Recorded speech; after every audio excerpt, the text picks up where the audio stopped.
Welcome to Chapter 18 of Streams to the River, River to the Sea. We were ready to leave, but then Captain Lewis had a problem. He still was not sure which river to follow, the river that scolds at all the others or the Amata Arza, the Missouri River. He decided to take some men and go up to the South Fork and look for the Great Falls. If he found them, it meant that the South Fork was the river that led to the Shining Mountains. He was gone for 2 weeks nearly. The men's clothes were falling apart, so they spent the evenings while he was gone making jackets and trousers for themselves. I worked hard to help them. Too hard, I guess, for I fell sick. I couldn't even raise my head. I managed to nurse my son, and that was all I could do. Poor baby with a sick mother. What a wonder that he ever lived. Captain Clark made a cut on my arm with the knife that he kept in his pocket and bled me 3 times and fed me some strong medicine. By the time Captain Lewis got back, I felt better, although I could do nothing but sit in the sun. Captain Clark saw that I had the best food, like marrow bones, boiled buffalo hump, and suet dumplings. When Captain Lewis came back and told them all that he saw when he reached the Great Falls, Captain Clark sat down by the fire and repeated the story to me. Captain Lewis was going along on a level plain when suddenly he heard the sound of falling water. He moved farther toward the sound and saw spray rising from the plain like a pillar of smoke.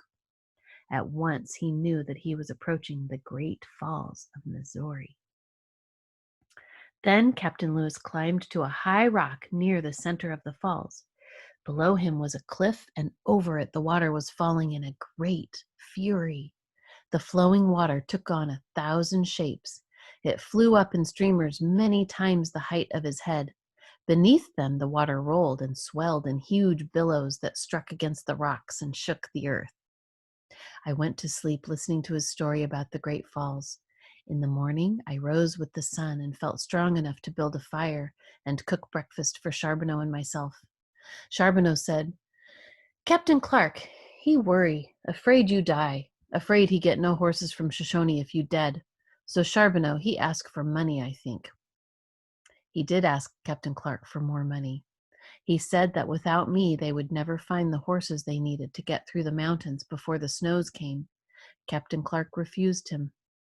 For days while we were making ready to leave, Charbonneau went around in silence and would not help with anything.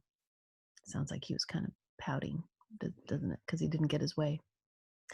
Captain Lewis had brought word that there were 5 big falls on the river he had traveled, so it was necessary now to travel with carts and on foot. 6 men were chosen to make carts with wheels, bodies, and fastenings out of a cottonwood tree. Captain Lewis had a special canoe. The frame was made of iron covered with deer hide. It was 12 strides long. He said it would be easier to carry now that we had to leave the river and travel by land. He had saved it for just this time. But when he put it in the water, the canoe sank, and he lost his best compass and other valuable things. 2 new dugouts had to be made to take its place. Captain Clark went out to look at the way we had to travel to get around the falls. He came back with word that it was over level land, but 18 miles long and covered thickly with prickly pears. He marked the way we were to travel with stakes and little flags. The men hid the big pirogue on White Bear Island, which was near our camp. They hid it there because the island was infested with bears. Thieving Blackfeet would be afraid to go to such a wild place. The dugouts were carried up the bluff and put on the 2 carts. We started off on the portage that was to last for more than 18 very bad miles. Those miles were bad because of the many things that happened to us. On the first day, it hailed. The next day, it snowed. Then the sun came out, scorching hot. Overnight, a violent wind blew and black clouds rose in the west. Captain Clark, Charbonneau, Ben York, and I, with Miko in my arms, not in his cradleboard because something had frightened him and he was crying, were in a deep gully not far from the river. Charbonneau said, "The sky, she ugly up there. Better we get under trees." "Better yet," Captain Clark said, "we'll look for a cave." But there were no trees or caves. We were in a gully strewn with cactus. Captain Clark led us along the riverbank to the head of the ravine. Here he found a rocky shelf that would give us some shelter from the rain and from the wind that had blown violently on the first day of the portage. If the wind blew again, we were now so near the bank that without this shelter we might easily be swept into the river. Charbonneau and Captain Clark put down their guns. Captain Clark took off his jacket and laid it over his compass and a parcel of berries he had found on the way.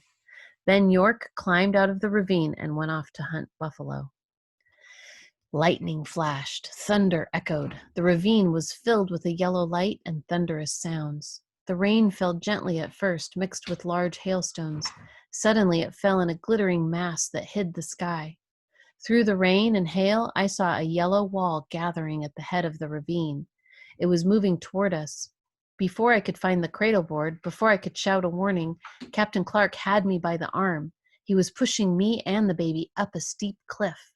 Charbonneau had clambered ahead already. He reached down and caught the sleeve of my jacket, but he was so terrified that he could not hold on. "Save yourself," I shouted to him. "We are safe." But we were not safe. With one hand, I desperately clung to the baby. With the other, I grasped a bush that grew in a crack between two rocks. The rock I stood upon was slippery and narrow, but it slanted away from the cliff. I could see nothing above me. When I looked up, hailstones stung my face. I glanced down at Captain Clark, who was clinging to a rock below me. His hat, which had a cord that came under his chin and held it on his head, was gone. His hair was in his eyes. He brushed it away and tried to smile.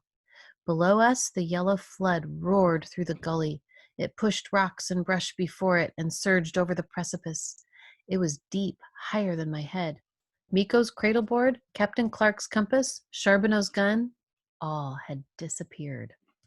"Stay where you are," Captain Clark shouted. "We'll wait out the storm. We can't go back. We'll drown in the mud. We have to climb out. There's a level place above us. I saw it yesterday when I was scouting." Then the hail turned to snow. I crouched on the ledge with my baby in my lap. I closed my eyes and prayed to the Great Spirit. An eagle flew out of the sky through the snow. It was an omen. The snow ceased and the sun came out.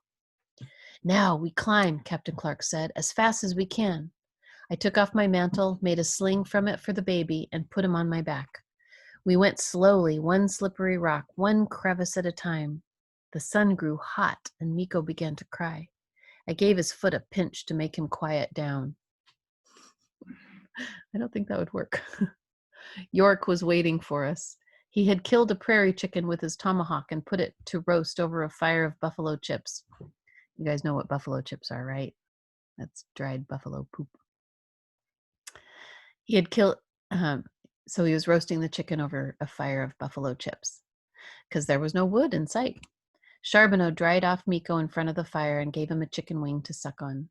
The sun was hot again as we started forth to circle the Great Falls.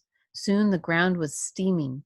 By noon, gnats fell upon us in clouds, digging at our eyes. Just to be able to breathe, we had to wrap nets around our heads. The sun lured the rattlesnakes out of their winter lairs. They were squirming everywhere, as long as my arm. Scannon had been riding in a cart, but he was fascinated with Miko. He jumped out and followed us until one of the rattlers struck him on the mouth. His face swelled up to twice its size. His eyes disappeared. I helped him as much as I could. I made soup for him when we camped that night, though he could not swallow it, and Captain Clark gave him some of the same medicine he had given me. But in 5 days, Scannon was better. He began to eat. We had plenty of buffalo, so I fed him all he wanted, which was a lot.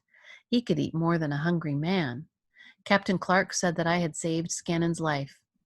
This was not true, but afterward the dog did pay more attention to me than to anyone else, even his master.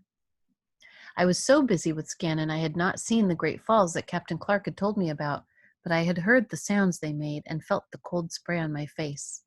One dawn, I stole away to the bluff and looked down. Mist hid the river and the roar was louder than mountain thunder. When the sun rose, sparkling waters blinded me. I turned around to show Miko, but he was too scared to look. When I got back to camp, Charbonneau hit me with a stick for not having his breakfast ready. That's terrible.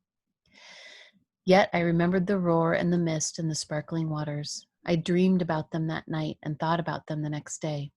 Wheels on 2 of our carts collapsed, being made of soft cottonwood, and we had to stop while the men made new ones.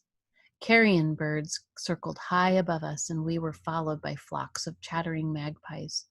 The wind was strong and made whistling sounds, sounds like curlews make. We were all very tired. A curlew is a bird, Curlew, curlew. And that's the end of chapter 18.